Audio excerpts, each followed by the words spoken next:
પહેલાંની આ વાત છે. એક સુંદર જંગલ હતું. એ જંગલમાં એક સુંદર મજાનું તળાવ હતું. એ તળાવમાં એક કાચબો રહેતો હતો અને એ તળાવમાં અને આસપાસ બીજા પ્રાણી પક્ષીઓ પણ રહેતા હતા, જેવા કે દેડકો, માછલી, મગર, હરણ, કબૂતર, ચકલી, સસલું વગેરે. એ કાચબાને બધા જોડે દોસ્તી, કારણ કે કાચબો ખૂબ વાટોળ્યો હતો અને એને લપ લપ કરવાની આદત, એટલે કે બોલ બોલ કરવાની આદત. આ તળાવથી ઘણે દૂર એક માનસરોવર આવેલું હતું.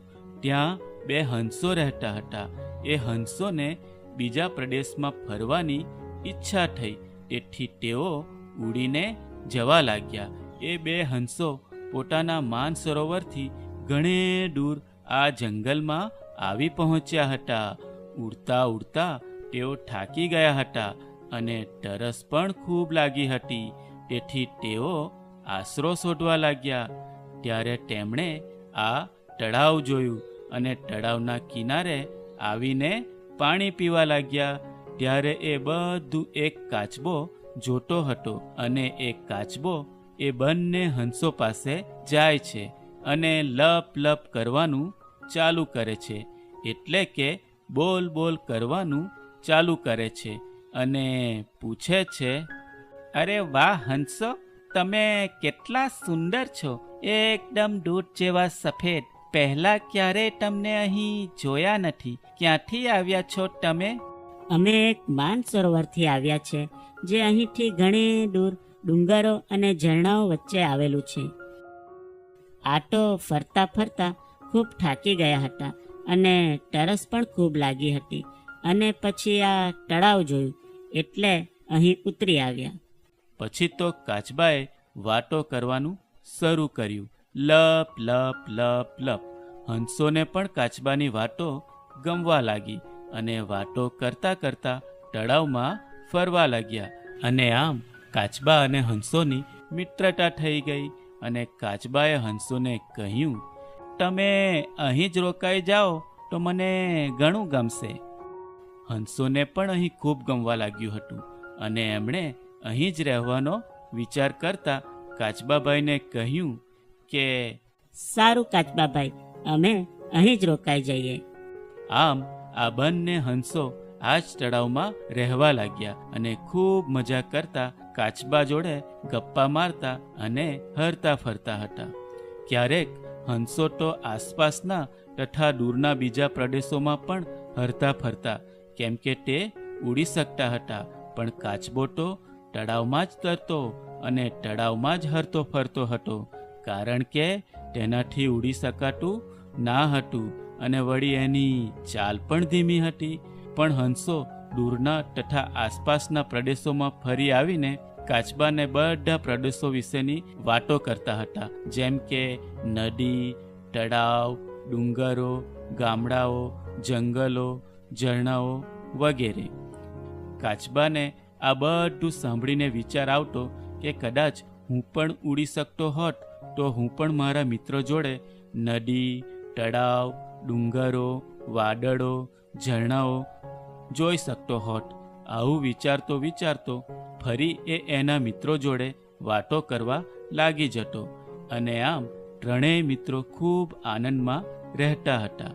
અને આમ ધીમે ધીમે સમય પ્રસાર થતો ગયો અને એક સમય એવો આવ્યો કે લાંબા સમય સુધી વરસાદ ના આવ્યો અને તેથી નદી, ઝરણા, તળાવો સૂકાવા લાગ્યા. કાચબો અને હંસો જે તળાવમાં રહેતા હતા એ તળાવ પણ સૂકાવા લાગ્યું, તેથી ખાવા પીવાની અછત થવા લાગી. એટલે બધા પ્રાણી પક્ષીઓએ આ તળાવને છોડવાનું નક્કી કર્યું અને બીજા કોઈ ફળદ્રુપ પ્રદેશમાં જઈને રહેવાનો વિચાર કર્યો, જ્યાં ખાવા પીવાની અછત ના હોય. કાચબો અને હંસોએ પણ બીજા કોઈ પ્રદેશમાં જઈને રહેવાનો વિચાર કર્યો. ત્યારે હંસોને તેમનું માનસરોવર યાદ આવ્યું. તે ખૂબ મોટું હતું, ત્યાં બારેમાસ પાણી રહેતું હતું અને લાંબા સમય સુધી વરસાદ ન પડે તો પણ એ સરોવરનું પાણી ભરેલું રહેતું હતું. તેથી હંસોએ ત્યાં જવાનું વિચાર્યું, પણ એ માનસરોવર અહીંથી ખૂબ દૂર હતું. હંસો તો ઉડીને જઈ શકે, પણ કાચબો ત્યાં સુધી જઈ શકે એમ ના હતું, કારણ કે એ ઉડી શકતું ન હતું. હંસોને એ કાચબાને અહીં એકલા મૂકી જવાનું ઠીક ના લાગ્યું. તેથી હંસોએ કાચબાને કહ્યું કે, કાચબા ભાઈ, હવે જો જીવવું હશે તો અહીંથી જવું જ પડશે. અને અમે જ્યાં પહેલાં રહેતા હતા એ માનસરોવરમાં પાણી હંમેશા રહે છે, તેથી અમે ફરી ત્યાં જવાનો વિચાર કર્યો છે, પણ તમને છોડીને જવાનું ગમતું નથી. પછી કાચબો કહે છે કે, હું તમને મને અહીં એકલા મૂકીને જવા પણ ના દઉં. મારે પણ તમારી જોડે જ આવવું છે. મારે પણ માનસરોવર જોવું છે. ત્યારે હંસ કહે, પણ તને કેવી રીતે લઈ જઈએ? તું તો ઉડી શકતું નથી અને માનસરોવર તો ઘણું દૂર છે. કાચબો કહે, એ હું નહીં જાણું, એ તમારે વિચારવાનું, પણ તમારે મને લઈ જ જવું પડશે. આમ કાચબો તો જીદ કરવા લાગ્યો.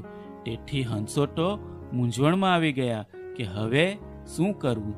ત્યારે એક હંસને ઉપાય મળી ગયો અને એ એક સીધી લાકડી લઈ આવ્યો અને એમને કહ્યું કે, જો અમે બંને આ લાકડીનો છેડો ચાંચથી પકડીએ અને તું લાકડીનો વચ્ચેનો ભાગ મોઢાથી પકડશે તો અમે બંને તને સાથે ઉડીને લઈ જઈ શકીએ. બીજો હંસ કહે, એ શક્ય છે ખરું, પણ આ કાચબાને તો લપ લપ કરવાની આદત છે. એ રસ્તામાં કંઈ બોલી પડ્યો તો એના તો ત્યાં જ રામ રમી જશે. ત્યારે કાચબાએ કહ્યું, અરે મારા મિત્રો, તમે ચિંતા ના કરો. હું રસ્તામાં કંઈ બોલીશ નહીં. હું તમને એની ખાતરી આપું છું. ત્યારે હંસોએ ફરી પૂછ્યું, પાક્કું નહીં બોલીશ ને? હા હા, પાક્કું નહીં બોલું. સારું, તો પકડો બધા લાકડીને. આમ બંને હંસોએ લાકડીના બંને છેડા પોતાની ચાંચથી પકડી લીધી અને કાચબાએ પોતાના મોં વડે લાકડીનો વચ્ચેનો ભાગ પકડી લીધો અને પછી ધીરે ધીરે હંસોએ ઉડવાનું ચાલુ કર્યું અને ધીમે ધીમે આગળ વધવા લાગ્યા. કાચબાને તો ખૂબ મજા આવવા લાગી, કેમ કે એ પહેલી વાર આકાશમાં ઉડી રહ્યો હતો અને ઠંડો ઠંડો પવન લાગતો હતો.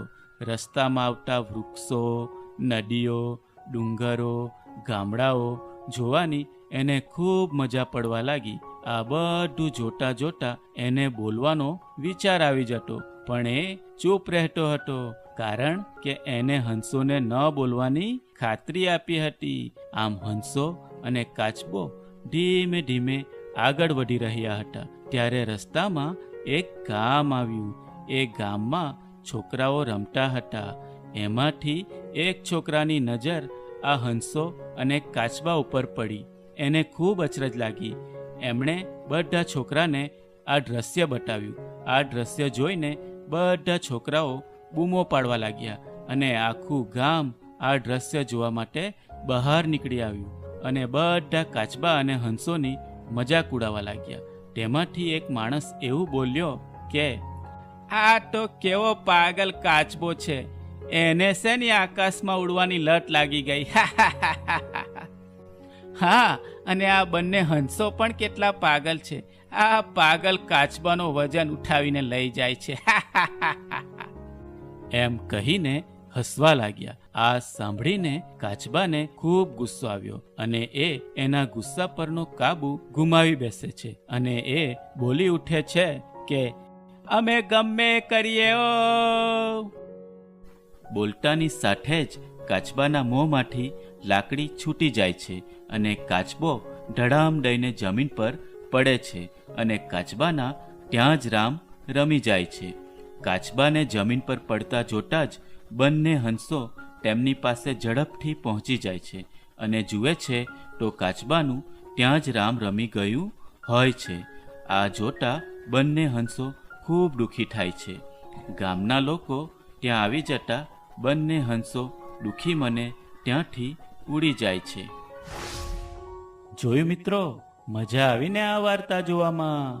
તો બાળકો, આ વાર્તા ઉપરથી આપણને શીખવા મળે છે કે વધારે પડતું બોલવું ક્યારેક સારું તો ક્યારેક ખરાબ પણ હોઈ શકે, પણ ગુસ્સો આવતો હોય તો ન બોલવું જ વધારે સારું છે.